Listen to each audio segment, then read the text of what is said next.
કાજલ bulletin ન્યૂઝમાં આપનું હાર્દિક સ્વાગત છે અને હું છું આપની સાથે સાદિક કાજલવાલા।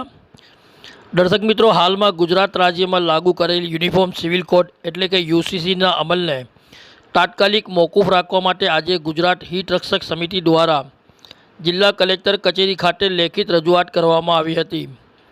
સમિતિના પ્રતિનિધિઓએ જણાવ્યું હતું કે ભારત એક વિવિધતાઓ ધરાવતું દેશ છે, જ્યાં અલગ અલગ ધર્મ અને સંસ્કૃતિઓના લોકો વસે છે।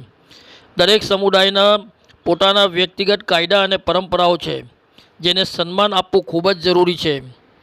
આ ઉપરાંત સમિતિના સભ્યોએ જિલ્લા કલેક્ટરને વિનંતી કરી કે તેઓ આ રજૂઆત રાજ્ય અને કેન્દ્ર સરકાર સુધી પહોંચાડે અને યુસીસીના અમલને તાત્કાલિક મોકૂફ રાખવા માટે પણ યોગ્ય પગલાં લે। આ રજૂઆત દરમિયાન સમિતિના અગ્રણીઓ, ધારાશાસ્ત્રીઓ, આલિમો અને વિવિધ સમાજના અગ્રણીઓ અને પ્રતિનિધિઓ ખાસ ઉપસ્થિત રહ્યા હતા અને શાંતિપૂર્ણ રીતે પોતાની માંગણી રજૂ કરી હતી। વડોદરાથી સાદિક કાજલવાલાનો ખાસ રિપોર્ટ।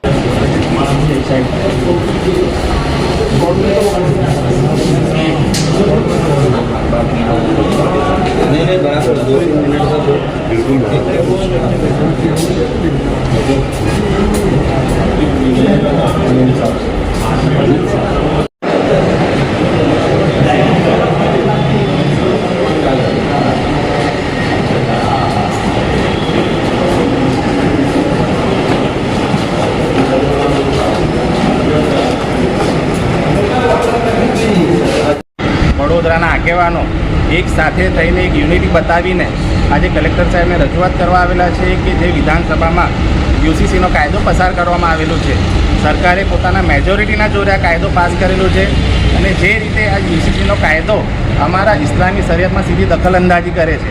જ્યારે આ કાયદો લાગુ કરવાની વાત આવી હતી અને એક કમિટી બનાવવામાં આવેલી, ત્યારે આખા ગુજરાતના મુસ્લિમ સમાજે રોડ ઉપર આવીને આનો વિરોધ કરેલો સંવૈધાનિક રીતે।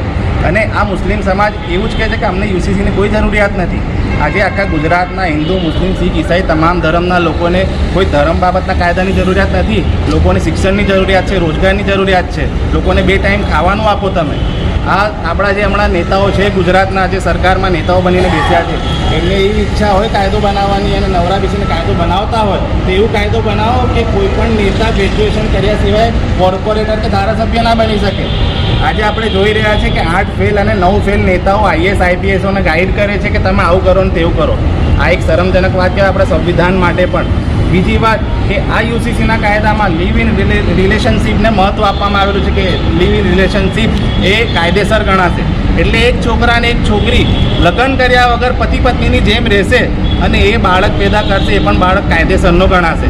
એટલે એ બાળકનું ભવિષ્ય શું? તમે વિચારો કે કોઈ કપલમાં ડિસ્પ્યુટ થયો અને બંને અલગ થઈ ગયા તો એ બાળકનું ભવિષ્ય શું રહેશે? એ બાળક આપણે કમલમમાં મૂકવા જવાનું છે, એ લોકો સાચવવાના છે। એટલે આ યુસીસીના કાયદાની હાલ ગુજરાતમાં કોઈ જરૂરિયાત નથી। બીજી વસ્તુ એ છે કે આ યુસીસીનો કાયદો જે સંવિધાનની કલમ 44 મુજબ લાગુ કરવાની આ લોકો વાતો કરે છે, એ 44 કલમમાં સ્પષ્ટ લખેલું છે કે આ કાયદો લાગુ કરવો હોય તો આખા ઇન્ડિયન ટેરિટરીમાં લાગુ કરવો જોઈએ।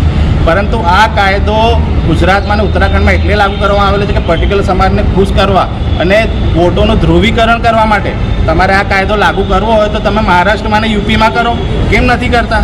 એ એટલે નથી કરતા કે ત્યાં એમને મુસ્લિમ વોટ લેવાના છે અને અહીંયા ગુજરાતમાં એમને ખબર છે કે મુસ્લિમ વોટોની વેલ્યુ એ લોકોએ સીમાંકન કરીને કેવી કરી દીધી છે। એટલે આ લોકો ધ્રુવીકરણની રાજનીતિ કરી રહ્યા છે અને યુસીસીના કાયદાની હાલ કોઈ જરૂરિયાત નથી। આજે તમામ ધર્મના લોકો સાથે મળીને જે રીતે આગળ આપણા રાજ્યને, આપણા દેશને વધારે એવી અમારી ઈચ્છા છે અને આ લિવ ઇન રિલેશનશીપના લીધે આપણા ભારતીય સંસ્કૃતિમાં પણ એનો ઉલ્લંઘન થાય છે। આપણે ભારતીય સંસ્કૃતિમાં શોભા નથી આપતું।